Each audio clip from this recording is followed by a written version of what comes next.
अभी हम हेडेक के टाइप्स पढ़ेंगे, तो उसके लिए मैंने एक शॉर्ट फॉर्म बनाया है स्वीकावरॉप।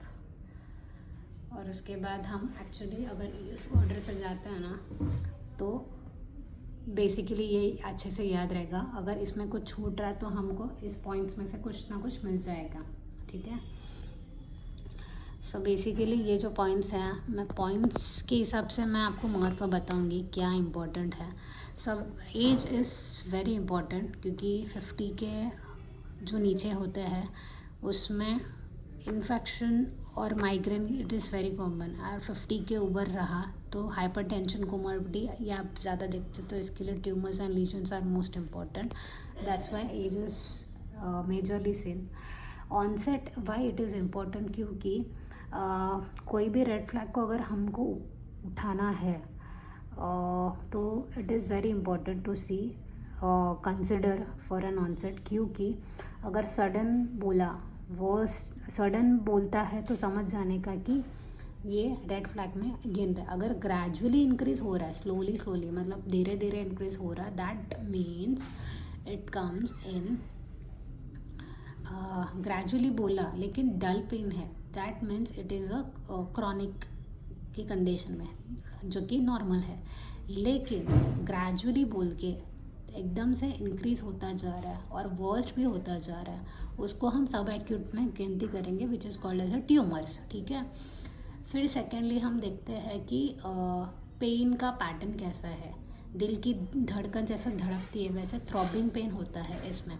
तो वो थ्रॉबिंग पेन जो है माइग्रेन में ज़्यादा देखने मिलता है, और वो थ्रॉबिंग पेन और भी कुछ कुछ कंडीशंस में देखने मिलता है। तो मतलब अपने को सिर्फ ये देखना है कि रेड फ्लैग को उठाते वक्त क्या पेन वर्स्ट एवर है। अगर पेशेंट बोलते हैं बहुत ज़्यादा गंदा पेन है, वर्स्ट पेन है, मेरे को सहन नहीं हो रहा है, तो उस कंडीशन में ऐसे कंसिडर करना है कि ये रेड फ्लैग साइन है। फिर उसके बाद फ्रीक्वेंसी देखनी। फ्रीक्वेंसी जैसे 24 घंटे में तक माइग्रेन में हम एक चीज़ नोटिस करते हैं कि पेन जो है 24 घंटा रहता है फिर चला जाता है। कभी कभी फ्लक्चुएटिंग पेन्स होता है, मतलब आएगा चला जाएगा, आएगा फिर चला जाएगा, that is called as intermittent pain. और कुछ कंडीशंस में ऐसा होता है कि ग्रेजुअल पेन लेकिन डल पेन है, तो ठीक है। फिर उसके बाद हम स्टेबल का पूछेंगे। ये लीजन्स में बहुत इंपॉर्टेंट है। पहले 5 दिन माइल्ड रहेगा, फिर अगले 5 दिन फिर थोड़ा सीवियर होता जाएगा, ठीक है। फिर रूटीन एक्टिविटीज़ में माइग्रेन के कंडीशंस में हम काम कर ही नहीं पाएंगे, सो ये बहुत इंपॉर्टेंट है। रेड फ्लैग साइंस में हम सारे जो 3 पॉइंट्स दिए हैं ना, मैंने आपसे डिस्कस किए थे, वो तीनों पॉइंट्स आपको रूल आउट करनी है, ठीक है। इन्वेस्टिगेशन, आपको रेड फ्लैग अगर साइन मिल रहा है तो CT scan is the most important to do every time. और important is the past history, ये हमेशा पूछना है। किसी को स्ट्रोक की हिस्ट्री रहेगी, हाइपरटेंशन रहेगा, या और भी कोई हिस्ट्री रहेगी। इससे बेसिकली हमको ये पता चलता है कि ये स्ट्रोक का हो सकता है, और मेडिसिन भी देते वक्त हम थोड़ा ध्यान से दे सकते हैं।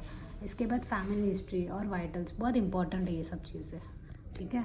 ये जो नॉर्मल क्रॉनिक कंडीशंस में होता है उसमें टेंशन और माइग्रेन, ये बहुत 2 टाइप्स के इम्पोर्टेंट है। उसमें भी एज, जैसे यंग एज में दोनों भी पाए जाते हैं। ऑनसेट ग्रेजुअली एकदम स्लोली इंक्रीज होने वाला, पैटर्न भी एकदम डल पेन रहता है, लेकिन माइग्रेन में बहुत सीवियर पेन रहता है, थ्रॉबिंग वाला पेन। और फ्रीक्वेंसी जो है परसिस्टेंट रहेगा, और ये कैसा है कि लास्ट 24 घंटे तक रहेगा। फिर स्टेबल और ये इंटरमिटेंट रहेगा, आएगा और जाएगा, आएगा और जाएगा। फिर रूटीन एक्टिविटीज़, इसमें टेंशन में इतना अफेक्ट नहीं होता है, और इसमें बहुत ज़्यादा अफेक्ट होता है। रेड फ्लैग साइंस इसमें तो नहीं दिखेंगे, इसमें सिर्फ एक वॉमिटिंग शायद से हो सकता है, सो ये बहुत इंपॉर्टेंट है। Emergency is always you will see as subarachnoid hemorrhage, meningitis, tumors and giant cell temporitis और accelerated hypertension।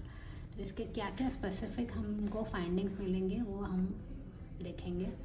इमरजेंसी में ना सब एराक्नॉइड हेमरेज में क्या होता है कि सपोज एज 45 के एज में अगर मेल पेशेंट आता है तो वो कंप्लेन लेके क्या आएगा, तो सडन वर्स्ट एवर कंप्लेन लेके आएगा। उसमें red flag signs you can see as a loss of consciousness, unconsciousness और वॉमिटिंग भी मिल सकता है। इसमें फैमिली हिस्ट्री में you will get a stroke history या फिर उसका खुद का पास्ट हिस्ट्री रहेगा हाइपरटेंशन, जिसकी वजह से वाइटल्स जो है बीपी एक्सेलरेटेड मिलेगा। तो ऐसे कंडीशंस में you have to always do a CT scan, important है। अब मेनिंजाइटिस में क्या होता है कि इसमें जनरलाइज्ड वीकनेस होता है, तो कंप्लेन लेके आएगा आपको कि सडन वर्स्ट एवर वीकनेस रहेगा, लेकिन उसके साथ तुमको फीवर एसोसिएटेड रहेगा, फुल बॉडी इलनेस भी रहेगा।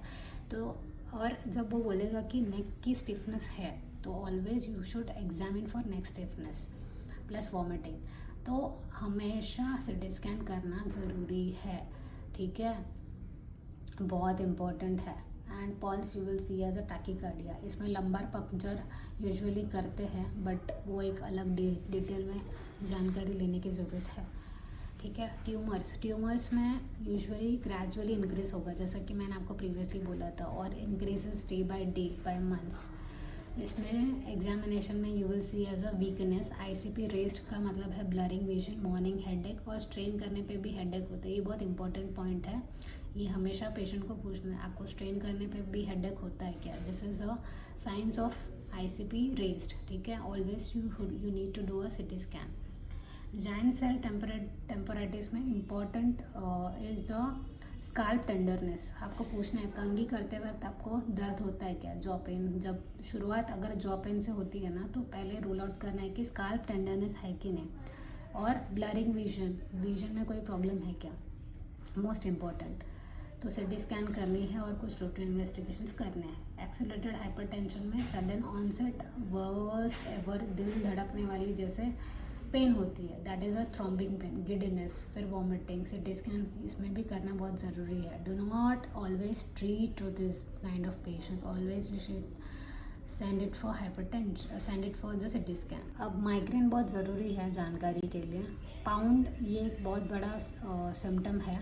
पाउंड को हम ऐसे रेफर कर मतलब याद कर सकते हैं as a P is for pulsatile, 1 O means 1 day stay, U means unilateral, N is for nausea and D is for do not able to work।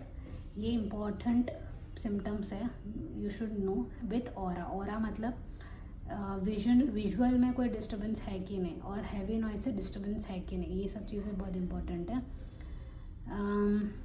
इसके बाद हाइपरटेंशन रूल आउट करनी है माइग्रेन में। अगर हाइपरटेंशन रहेगा तो तुम tablet sumatriptan नहीं दे सकते। So you should always know कि you should rule out that hypertension रहेगा तो तुम सुमाट्रिप्टन नहीं दे सकते। सो कॉमन बेसिक हेडेक का इज टैबलेट नेक्सडॉम। इसमें नेप्रोक्सन रहेगा 250 mg और डोम्पेरोडॉन। प्लेन अगर हेडेक है तो 250 mg और डोम्पेरोडॉन उसके साथ में देना है, प्लस पैन 40 देना है सिंगल में, और ट्रिप्टोमर रात को सोने के लिए दे सकते हैं। फिर स्ट्रेस और स्लीप हाइजीन, अवॉइड कैफीन, ये सब चीज़ें अवॉइड करनी है।